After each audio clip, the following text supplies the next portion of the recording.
Hello everyone, my name is James Warrior. I've recently narrated a book written by a guy called Marcus Blakeston. It's called Punk Rock Nursing Home, and it's set in the year 2043.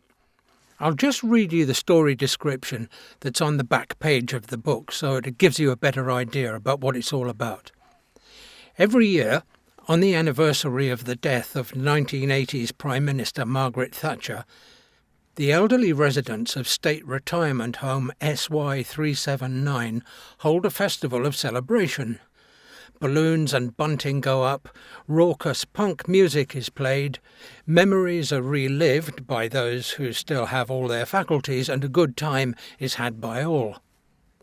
With the 30th anniversary of Thatcher's death coming up in just a few weeks, Colin Baxter decides to make this year's Thatcher Day something to be remembered. He contacts octogenarian punk band Sick Bastard and books them to play live at the retirement home, promising to pay them in free beer. There's just one problem: how to get the band, their equipment and the beer past the Gestapo retirement home manager who lives upstairs. Geriatric punk rockers with attitude. Audible and Amazon wouldn't let us use the opening chapter as a sample due to what they called offensive content. So here it is. I hope you enjoy it, and I'll put a link to Audible, and so if you like the book, which I hope you do, you can go there and buy it. Okay, enjoy. Punk Rock Nursing Home. Scene 1. Colin Baxter strained to hear a Rosillo's song above the incessant chatter of the other residents sitting around the communal lounge. Why everyone had to shout at each other when their armchairs were only a foot apart was beyond him. And if everyone was so deaf, or their tinnitus was so loud they couldn't hear themselves converse at a normal volume, why did the music piped into the retirement home speakers need to be so quiet? It was barely audible. Colin sighed. He looked down at his Entopad screen and prodded the Silver Punkers Community Forum icon. He waited for a video advert to finish playing, then scrolled through the subject headings with his gnarled index finger. Most of the posts were adverts for garishly coloured mobility aids. Leopard skin patterned walking sticks with skull and crossbone handles, pink and yellow mobility scooters with the words boredom or nowhere printed on the front basket. Colin wished there was some way to filter out all the nonsense, to make the genuine content easier to find. Frank Sterner shuffled by with his walking frame, making his third trip around the outskirts of the retirement home lounge that morning. Colin watched his slow, ponderous movement past a set of French doors leading out to the backyard. Frank paused in the doorway and sighed as he looked out before continuing his journey. Near the lounge door, Fiona Scott sat asleep in her armchair with her mouth hanging open. A line of saliva dripped from her chin. Sitting next to Fiona, Sharon Baker smiled at her Entopad. She laughed and held the screen out to Louise Brown on her left. Louise looked, smiled, and nodded to Sharon, then turned her attention back to her own Entopad. Louise wore a pair of headphones, and her white-haired head bobbed from side to side. Her lips formed a string of obscenities as she sang along to whatever it was she was listening to. Colin wished he had thought to bring his own headphones into the lounge, then he could listen to his own choice of music at whatever volume he liked. But he had left them behind in the dormitory when he got up that morning, and couldn't be bothered going to fetch them. Besides, his bad knee was giving him jip again, and he didn't want to put any unnecessary weight on it if he could avoid it. Colin looked at Greg Lomax, sitting on his right. Greg stared into space. The left side of his face drooped and immobile. The old man hummed tunelessly along to the Rosillo's song, pausing every now and again to take a wheezing breath. "Oi, Greg," Colin said. "Have you got your headphones on you?" Greg stopped humming and looked at Colin. No. listen to the brrrr, he said. Colin leaned forward so he could catch the attention of Tony Harris, who sat in the next armchair along from Greg. "Oi, Tony, have you got your headphones on you?" Tony shook his head. "No, sorry." His voice sounded muffled beneath an oxygen mask strapped over his mouth and nose. "No worries," Colin said. He turned to his left, where Dave Turner sat peering at his Entopad screen through thick jam-jar-bottom spectacles. Dave's hearing aid whistled like the feedback of an electric guitar in harmony with Greg's humming. Colin decided not to bother asking Dave if he could borrow his hearing aid. It would just make everything worse. Once he finished looking through the new posts on Silver Punkers, he would just hold the Entopad speaker against his ear and listen to it that way. "Fucking smart," Dave said to himself. "What's that, mate?" Colin asked, without looking up. Dave held his Entopad out in one shaking hand. Colin glanced at it and smiled. A young child on the screen swayed on the bottom rung of a climbing frame surrounded by soft foam mattresses. The child's face was obscured by a full-face safety helmet with chin guard, and Colin couldn't tell from the thick padded clothes it wore whether it was a boy or a girl. Nearby, a young woman in her mid-20s hovered, with her hands outstretched to catch the child should it fall from the climbing frame. "That's me great-grandson," Dave said. He grinned at Colin through gapped yellow teeth. "He's 3, and he's a right fucking terror." Colin nodded and smiled back. "Yeah, he looks it." Dave prodded the young woman on the screen, and the video zoomed in on her anxious face. "That's me grandson's missus. Not done too bad for himself, has he?" "Yeah, I guess." "Shame they're always so fucking busy. I wouldn't mind meeting them one day." Colin combed his fingers through strands of white hair on the left side of his otherwise bald, liver-spotted head. He nodded and looked back at the screen of his own Entopad. "Yeah, that's the way it goes, though, isn't it? My grandkids are no different. I used to look after my granny when I was their age. Back in the day, that is. She's long gone now. Different times back then. People still looked out for each other. Good time to be young, too." "Fuck yeah," Dave said. "The best. I wouldn't want to swap it for what the youngsters have got now." Colin smiled. "Yeah, their music's shite for one thing. And there's no dole, so you can't even enjoy yourself like we did. You have to go out and work for a living. Otherwise they force you to work for your food stamps." Dave nodded. "Yeah, good times." "You remember that security guard in Woolworths? The one with the limp? Reckoned he was in the SAS or some such." "Yeah, Sergeant Hopalong. Me and my mate Bry had loads of fun with that wanker. He had a thing about Action Man. Used to go fucking ballistic if you messed about with him." "Yeah," Dave said. "I wish I'd known that. We used to put on fake Irish accents when we knew he was hovering around. Used to wind him up no end." The lounge door banged open. Colin looked up. A bored-looking young man in a white coat pushed a trolley into the room. "Looks like a new one," Colin said to Dave. "I'll bet you a biscuit he's on the workfare."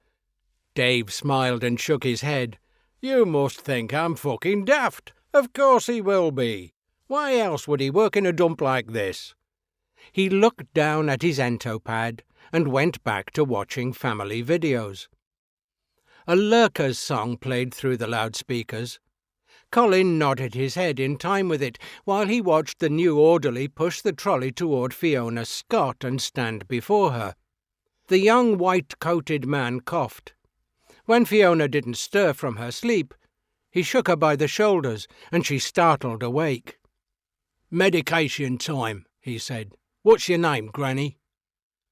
Fiona looked up and gaped at him, but said nothing. "That's Fiona Scott," Colin called out. "She doesn't really say much." The man looked at Colin and grunted. He rifled through paper medicine bags on the trolley and picked one out. He tore it open, took out 2 blue capsules and dropped them into a small plastic cup, then held the cup out to Fiona for her to take it from him. Fiona's mouth dropped open like a baby bird waiting to be fed. He tipped the capsules into her mouth, pushed them to the back of her throat with his fingers, closed her mouth, then forced her head back until she swallowed them. Colin looked down at his Entopad and swiped his finger up the screen to scroll through message headings on the Silver Punkers Community Forum. Hidden among the adverts was a post with the heading, Thatcher Day 30, that caught his interest, so he prodded it. Despite only being posted an hour ago, it already had over 200 replies. Thatcher Day celebrations, 8th of April 2043. Post your memories of that fucking evil bitch here. Never forget, never forgive. Colin checked the day's date on his Entopad clock. He smiled when he saw how close it was to the best day of the year. "Thatcher Day again soon, Dave," he said. Dave looked at Colin. His eyes widened. "What? Already? Fuck me, that's come round again quick, hasn't it? It only seems like a few months since the last one."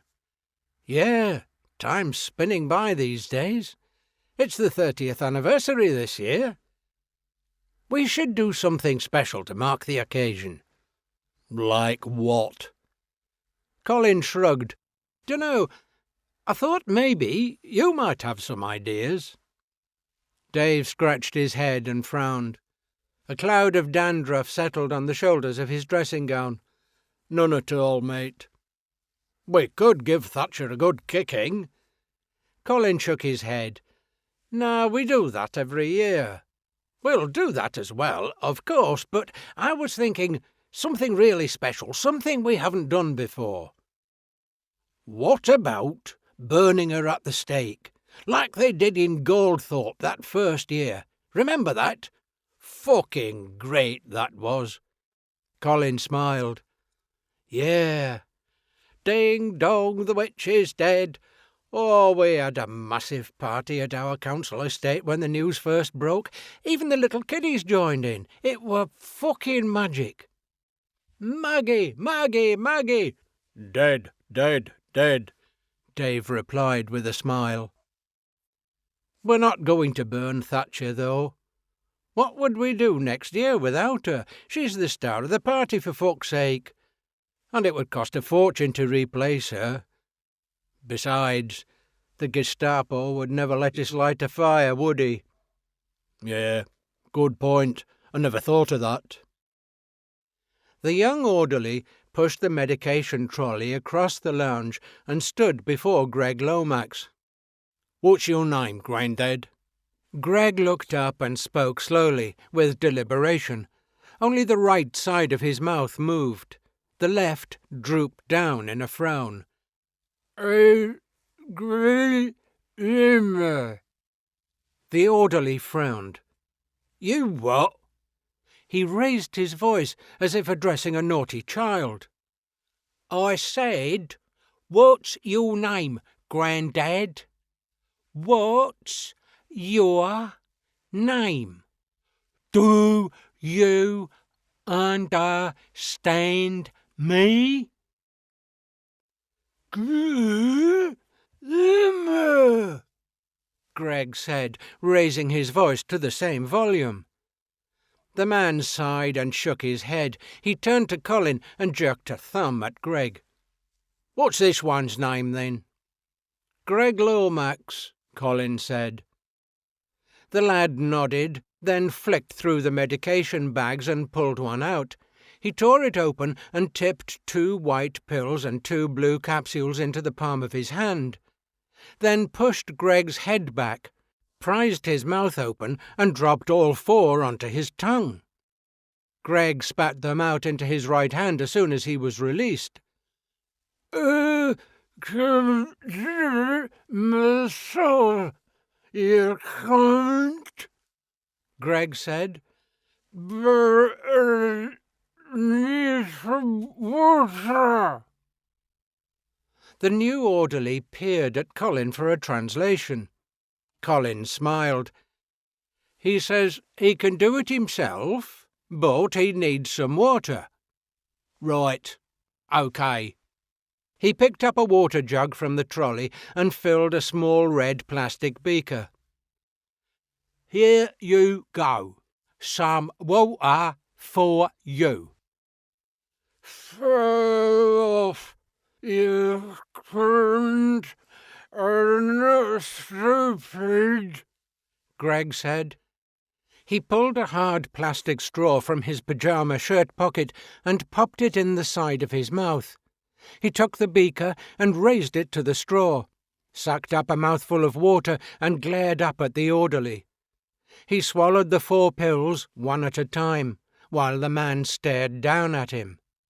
The man grunted, then took the beaker from Greg. He returned it to the trolley and turned to Colin. So, which one are you then? Colin Baxter. He found Colin's medication and handed him 2 blue capsules in a small plastic cup. Colin took them and rolled them around the cup's base. You going to take those yourself, or do you need some help with them? The man asked, folding his arms. I'll need some water, Colin said. My throat's dry. The orderly grunted and passed him the beaker of water Greg Lomax had used. You're new, eh? Colin asked. Yeah, started today. Workfare placement? He shrugged. Yeah, so? What's it to you? Colin glanced at Dave and smiled. He turned back to the young man. Just wondering. Yeah, well, just take your medication and don't give me any shit, Grandad. Colin held the man's stare while he tipped the 2 blue capsules into his mouth. He didn't know what they were for. The only regular medication he had ever taken before moving into the retirement home was for hay fever, and he only needed that in the summer. The orderly glared while Colin took a sip of water to wash the capsules down. He nodded, then took the beaker from Colin and put it back on the trolley. He turned to Dave Turner and asked his name. Colin raised a fist to his mouth and faked a cough as he spat the blue capsules out. He glanced at the bald man, saw he wasn't watching, and transferred the capsules to his dressing-gown pocket for later disposal. He looked up and saw Louise Brown watching him from across the room. She smiled and winked. Colin smiled back and nodded.